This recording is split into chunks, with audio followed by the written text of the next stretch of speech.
To my GST knowledge YouTube channel पूर्व video रे आमे जीएसटी बाबद रे आंशिक किसी आलोचना करथिले। एई वीडियो रे आमे आलोचना करिवा what is speciality of GST. GST रो विशेषत्व कोन? जीएसटी रो विशेषत्व जे जीएसटी जे इनडायरेक्ट टैक्स जोटा कि परोक्ष भाव रे सरकार आदाय करंती कर गुड़िक। जीएसटी जे कॉम्प्रिहेंसिव टैक्स, जीएसटी जे मल्टी स्टेजेस टैक्स, जीएसटी जे वैल्यू एडेड टैक्स, जीएसटी जे डेस्टिनेशन बेस्ड टैक्स। तो जीएसटी जे कॉम्प्रिहेंसिव टैक्स ता अर्थ कौन? ये जीएसटी आसला परे बहुत गुड़ाए टैक्स कर गुड़िक बंद हो गला समाप्त हो गला। से कर गुड़िक कौन समाप्त हो गला? साधारणतः आपण माने जानिथिबे भारत सरकार वा केंद्र सरकार अधीन रे 15टी कर थिला। ता भितर जीएसटी आसला परे 5टी कर समाप्त हो गला। से समाप्त हला पर जो तयारी हला से ताहाकू कॉम्प्रिहेंसिव टैक्स कुआ जाय। कौन कौन समाप्त हो गला? Central excise duty. Central excise duty पूर्ण भाव समाप्त होई नाही। जो ठारे जीएसटी लागिवो सेटारे सेंट्रल एक्साइज ड्यूटी लागिवो नाही। उदाहरण स्वरूप पेट्रोल डीजेल एथरे जीएसटी लागे नाही, तेनु सेंट्रल एक्साइज ड्यूटी लागे। सर्विस टैक्स जोटा कि पूर्ण भाव समाप्त हो गला, बंद हो गला, क्लोज हो गला, अंत घटिला ए जीएसटी आसला परे सर्विस टैक्स रो। तृतीय रे additional special custom duty. Custom duty close हो नाही, समाप्त हो नाही, एडिशनल कस्टम ड्यूटी क्लोज हो गला। चतुर्थ रे स्पेशल एडिशनल कस्टम ड्यूटी समाप्त हो गला। पंचम रे एडिशनल एक्साइज ड्यूटी जोटा कि 1950 मसीह रे केंद्र सरकार को किसी गुड़ाए राज्य अनुरोध करथिले एडिशनल एक्साइज ड्यूटी लागू करिया पई। 1950 मसीह ता लागू हितला, ताहा भी समाप्त हो गला। तो ये 5टी टैक्स कॉम्प्रिहेंसिव जो टैक्स जो माने जीएसटी आसवा द्वारा बंद हो गला, समाप्त हो गला। एटा होची केंद्र सरकार जो 15टी थिला तांको अधीन रे जीएसटी ताहा 5टी क्लोज हो गला।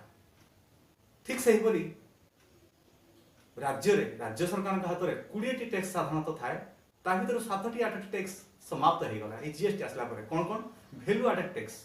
जो वैल्यू एडेड टैक्स जोटा कि भाट बोली कहा जाए ता पूर्ण भाव में समाप्त होई नाही। जो ठारे भाट लागिवो सेठारे ही जीएसटी लागिवो नाही। जो ठारे जीएसटी लागिवो सेठारे भाट लागिवो नाही।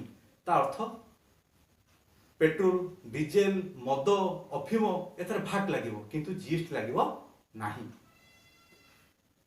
तापर होची एंटरटेनमेंट टैक्स जोटा कि amusement tax, gambling tax, octroi entry tax, central sale tax, ये सब गुड़ा एडवर्टाइजमेंट टैक्स। ये जो 7-8टी टैक्स जीएसटी आसला परे राज्य सरकार समाप्त हो गला। तेणु कॉम्प्रिहेंसिव टैक्स जोटा व्यापक टैक्स बोली कहा, विभिन्न गुड़ा टैक्स को समाप्त करी ताहाकू तैयारी हो गला कॉम्प्रिहेंसिव टैक्स। तेणु जीएसटी की कहा जाए कॉम्प्रिहेंसिव टैक्स। द्वितीय रे मल्टी स्टेजेस टैक्स। जीएसटी जे मल्टी स्टेजेस टैक्स ता अर्थ प्रथमे raw material, producer, wholesaler, retailer, consumer. ये जो रॉ मटेरियल जो परचेज करे प्रोड्यूसर से लगुला भाट, जो रॉ मटेरियल क्षेत्र भाट लगुला जो परचेज करुला, तापर सेन भाट लगुला। पूर्व जो प्रोड्यूसर तैयारी करथला उत्पादन करथला से सेंट्रल एक्साइज ड्यूटी लगे, भाट लगे, सेन भाट लगे। तापर होलसेल क्षेत्र भाट लगुला, रिटेल क्षेत्र भाट लगुला। तेणु भाट, सेन भाट, भाट ये जो गुड़िया विभिन्न प्रकार स्टेजेस देखी टैक्स गुड़िक सरकार कलेक्शन करते ये सब उठे दिगला, केवल जीएसटी लगे। तेणु ये मल्टी स्टेजेस टैक्स हो गला। मल्टी स्टेजेस टैक्स जीएसटी को कहा जाए। तृतीय जीएसटी जे भाट जो वैल्यू एडेड टैक्स मु पूर्व कही जो जीएसटी लगे सेटारे भाट लगे ना, जो भाट लगे से जीएसटी लगे ना। तेणु जीएसटी जे वैल्यू एडेड टैक्स। चतुर्थ जीएसटी जे destination based tax. Destination based ता माने होचे या जे आगरु जे जो टैक्स रो थिला जोटा कि ही डेस्टिनेशन पॉइंट रे लागु नथला, सब क्षेत्र लागुतला, किंतु एठी डेस्टिनेशन क्षेत्र रे लागिवो जोटा कि जेउ थार सप्लाई रो पॉइंट पहुंचीबो, जो स्टेट रे पहुंचीबो सप्लाई जेउ थारे पहुंचो सेटार ही टैक्स लागिवो।